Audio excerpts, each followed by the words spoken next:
forward. We've said the Pledge of Allegiance and we have established our forum. We're going to take public comment on the agenda items. Thank you. And I think we'll need to start we'll go in order. Mr. Lyons is first. Okay. Mr. Lyons, you are first. You just want us to stand here and start? Yep. Okay. I thought there's a podium right there. Okay, that's good. I don't have a timer, so. All right, I think So I that don't have to go get one. it'll last just about 2 minutes in my case. Thank you. Mr. Gruber inherited quite a great mess when he took over this organization. Please address the board. Oh, I'm sorry. Thank you. Okay. Mr. Gruber took over quite a big mess. And I think within short order, got the staff together and improved public relations, and to be admired for that. Shortly after that, he was hit with this massively technical project of the drought-instigated emergency water system.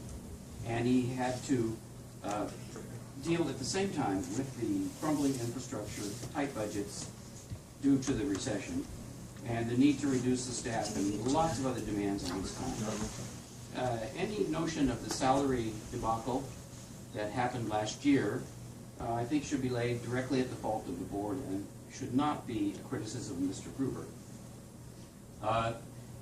Any criticism for the outburst that we may have witnessed at the meeting is not to be condoned, certainly not something he should be congratulated for, but I think it's understandable in light of the stress that was put on him by the demands for public information and all kinds of criticism.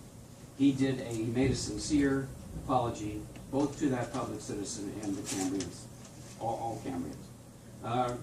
I think regarding the most important criticism about the laggard lab reporting to the Regional Air Quality Management Board, as long as the CCSD board is satisfied now that Mr. Gruber has his reporting under control and is reporting within the time periods he's allotted, we should give him the benefit of the doubt, and we know that he's got the message because he said so at the meeting. It makes no sense to discipline him or punish him for a mistake. We all make mistakes.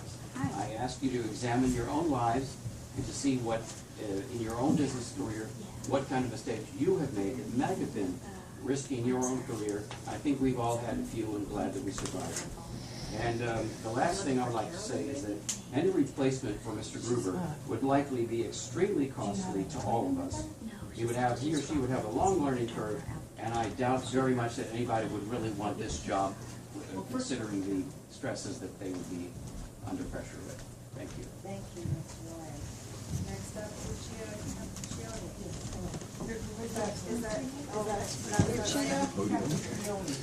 Caprioni. Doctor. I speak as a citizen of Cambria, but I also speak as a former director of Head Start program, so I've had lots of experience running programs under federal funding, and I've had to deal with communities, East Los Angeles, Central, South Central, and Watts and Compton in 1965 after riots, so I know what stress looks like. I'm also a psychologist now. I became one later. And I do not feel inclined to just look the other way about certain personality traits that I see in this director. We've all been under stress, but what we need in that role is somebody who is level-headed and calm and who can ask for help when he needs it. And obviously, this whole mess about the reports being late is an example of somebody who didn't step up to the plate and say, I have a job to do, but I need help doing it. And if he couldn't ask for help when he needed it, then we have some real red flags here. That's a personality trait. That's not just a one-time thing. Treating a citizen the way he has, and it wasn't just an isolated case, I know the person involved, is reprehensible and really unforgivable. He's working for us, not the other way around. And he was treating citizens, more than one, but especially the one that we know about, in a way that acted as if he was the boss. And his treatment of her was unforgivable. So that's a personality trait we're talking about. I've made mistakes in my life. When I was in Head Start, 29 years old, running 50 employees, I made mistakes. But fortunately, I was able to stay level-headed enough and ask for help when I needed it. And he did not do that. And I'm speaking to you as the overseers of this employee. You really need to do job performance reviews.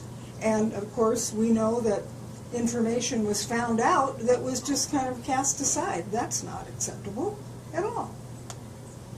These late reports, unacceptable. These are personality traits. We're not talking about one or two little mistakes here and there. We're talking about the way an individual manages and how they treat people and how they treat their job. And as a former manager, I know that this is unacceptable. If he had been working for me personally, I would have fired him a long time ago, because I would have gotten to the bottom of what was wrong.